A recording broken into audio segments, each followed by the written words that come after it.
ভাল লাগিছে হা চিনি পাইছা নাই আমাৰ দলীয় যিটো প্ৰচাৰ অভিযান সেইটো প্ৰত্যেকজন মানুহৰ ঘৰত টাচ কৰাটো এনেকৈ কৰি আমাৰ কেইবাটাও সমষ্টিত এতিয়া মানুহৰ ঘৰে ঘৰে এক ৰাউণ্ড ভিজিট কমপ্লিট হৈছে দ্বিতীয় ৰাউণ্ড আৰম্ভ হ'ব হোলীৰ পিছতে আমি ২৭ তাৰিখে নমিনেশ্যনৰ পিছত সেই দ্বিতীয় ৰাউণ্ড আকৌ ভিজিট আৰম্ভ কৰিম আপুনি ২৭ তাৰিখে নমিনেশ্যন দাখিল হয় ২৭ তাৰিখে কৰিম দেখা গৈছে যে কংগ্ৰেছেও ইয়াত প্ৰাৰ্থিত্ব দিছে তেওঁলোকে আৰু আপোনালোকৰ NDA এলায়েন্সৰ যিটো হেৰি আছিলে সেই হিচাপত আপোনালোকৰ নহ'লগৈ কংগ্ৰেছে প্ৰাৰ্থিত্ব দিয়াৰ কাৰণে আপোনাৰ কিবা অসুবিধা হ'ব নেকি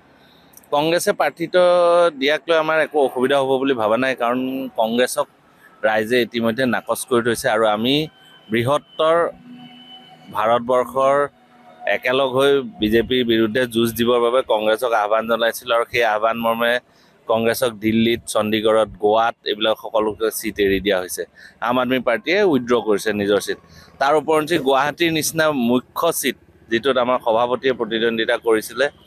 সভাপতিয়ে ছিটটো উইথড্ৰ কৰি লৈছে তাৰপিছত কংগ্ৰেছে অবুজভাৱেৰে আমি ৩টা ছিট বিচাৰিছিলোঁ ৩টাৰ ভিতৰত এটা উইথড্ৰ কৰিলোঁ তেওঁলোকে কংগ্ৰেছৰ সভাপতি যিজন বিৰোধী ঐক্যমঞ্চৰ অসমৰ সভাপতি আছিল আৰু লুৰিণজ্যোতি গগৈ আছিলে বিৰোধী ঐক্যমঞ্চৰ সম্পাদক গতিকে ১৪টা সমষ্টি তাৰ ভিতৰত ১৩টাত কংগ্ৰেছে ছিট দিছে এটাত সম্পাদকে ছিট দিছে এইটো দেখিবলৈকে অশোভনীয় হৈছে আৰু সেইবাবে আমি আমাৰ প্ৰাৰ্থিত্ব যিহেতু ঘোষণা কৰা আছিলে আমি কোনো কাৰণত প্ৰাৰ্থিত্ব উইথড্ৰ নকৰোঁ আৰু আমি আমাৰ কামত আগবাঢ়ি গৈ আছোঁ বাকী বিচাৰ ৰাইজে কৰিব আজি দুদিন পূৰ্বে প্ৰদেশ কংগ্ৰেছৰ সভাপতি ভূপেন বৰাই আপোনাক নমিনেশ্যন দিবলৈ মানে হেৰি কৰিছিলে মানা কৰিছিলে বা আপোনাৰ প্ৰাৰ্থিত্ব প্ৰত্যাহাৰ কৰিবলৈ আহ্বান জনাইছিলে কি ক'ব আপুনি তেখেতে মোক আহ্বান জনাইছে কেইবাবাৰো নিজেও কৈছে বেলেগৰ হতেও কৈছে আৰু তেখেতে হয়তো এটা কথা ভাবিছে যে আমাৰ ভৱিষ্যতে একেলগে কাম কৰিলে ভাল হ'ব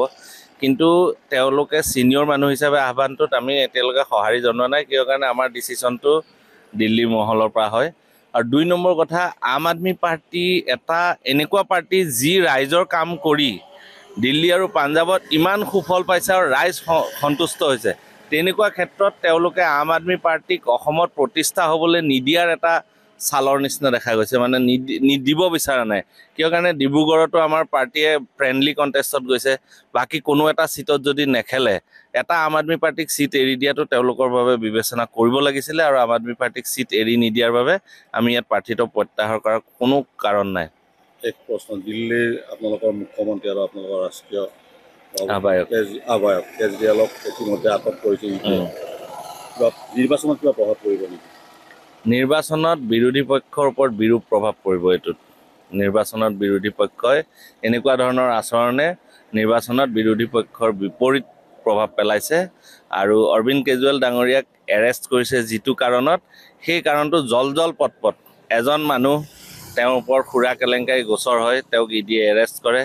ইডিয়ে এৰেষ্ট কৰাৰ পিছত তেখেতে এপ্ৰুভাৰ হয় আৰু তেখেতে ভাৰতীয় জনতা পাৰ্টিক বন যোগে ডনেশ্যন দিয়ে তাৰপিছত তেখেত এপ্ৰুভাৰ হৈছে গতিকে এই ধৰণৰ কথা সাধাৰণ ৰাইজেও বুজি পোৱা হৈছে আৰু এইটো ভাৰতীয় জনতা পাৰ্টিৰ বিপক্ষে যাব